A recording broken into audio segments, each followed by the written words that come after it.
On November 22, 1997, one of the most electric frontmen in rock history was found dead inside a luxury hotel room in Sydney. Michael Hutchence, the voice of INXS, was gone at just 37. Police called it suicide, but from the moment the news broke, nothing added up. Why were his last phone calls filled with panic and confusion? Why were key witness statements contradictory? Why did several people closest to him insist he was not suicidal? And what about the bizarre injuries, the hotel's missing security tapes, and the clues pointing to something far more complicated? Tonight, we dive deep into one of the most controversial and mysterious celebrity deaths of the 1990s. This is the untold story of Michael Hutchence and the unanswered questions surrounding his final hours. Stay with me, because the truth is darker than the headlines ever revealed. Michael Hutchence wasn't just a singer. He was a global icon, charismatic, seductive, and electrifying on stage. INXS dominated the world with hits like Need You Tonight and Never Tear Us Apart. But behind the fame was a man battling personal chaos, intense media pressure, a complex love life, the custody battles, mental health struggles, a terrifying brain injury that changed his personality. The world saw a star, but those close to him saw a man unraveling.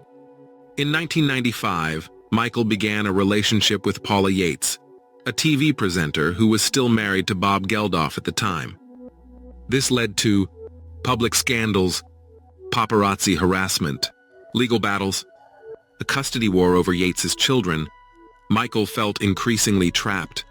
Friends said he became more isolated, more emotional, more unpredictable. The strain was enormous. In 1992, Michael suffered a violent assault in Copenhagen. He hit his head badly, fracturing his skull and damaging his olfactory nerve. The result? He lost his sense of smell and taste. He experienced sudden mood swings. His behavior reportedly became more aggressive. Depression deepened. Doctors claimed this injury had long-term psychological impact. This would later become central to theories about his death. Michael flew to Sydney for rehearsals and a planned INXS comeback tour. But the days before his death were filled with heated phone calls, legal disputes, emotional arguments, a fear about losing custody of Paula Yates' daughter. Witnesses reported Michael was drunk, distraught, not sleeping, feeling attacked by media and lawyers, missing his family. His emotional state fluctuated rapidly, from excited to desperate. At the Ritz-Carlton Hotel in Double Bay, Sydney, Michael stayed in room 524. Witnesses reported loud arguments, a disturbing phone call around 5 a.m. where Michael cried and begged Paula Yates to come, a heated conversation with Bob Geldof, multiple phone calls that ended abruptly. At 11:50 a.m., a hotel maid found Michael Hutchence hanging behind the door. But here's where things become strange. The police declared it suicide based on his emotional distress, alcohol, and drug presence. The phone calls indicating despair. The case was closed, but the evidence told a more complicated story. A. The position of the body. Experts noted that the positioning was unusual for suicide. Some claimed it looked more like an accidental self-strangulation. B. Injuries on the body. Reports mentioned facial marks, bruises, minor abrasions. Not typical of simple suicide by hanging. C. Missing security footage.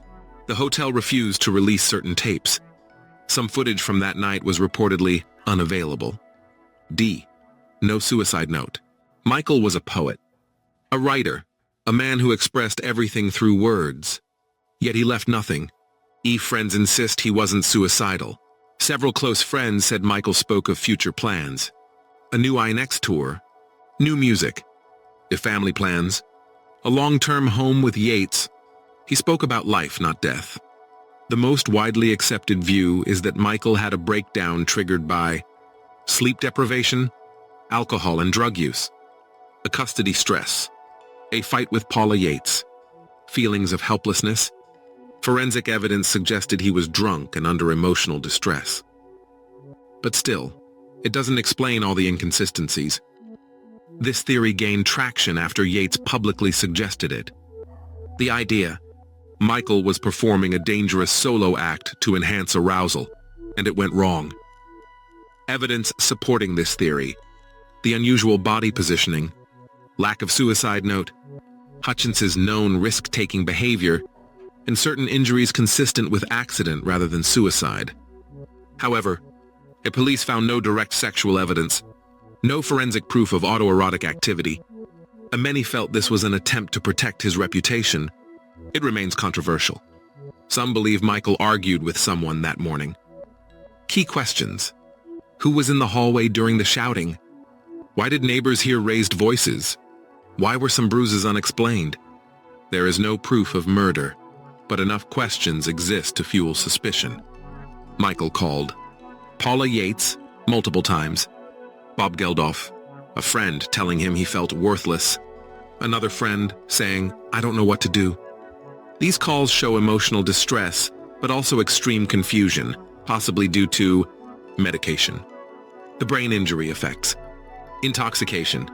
Some believe that a combination of emotional panic and intoxication led to a tragic accident.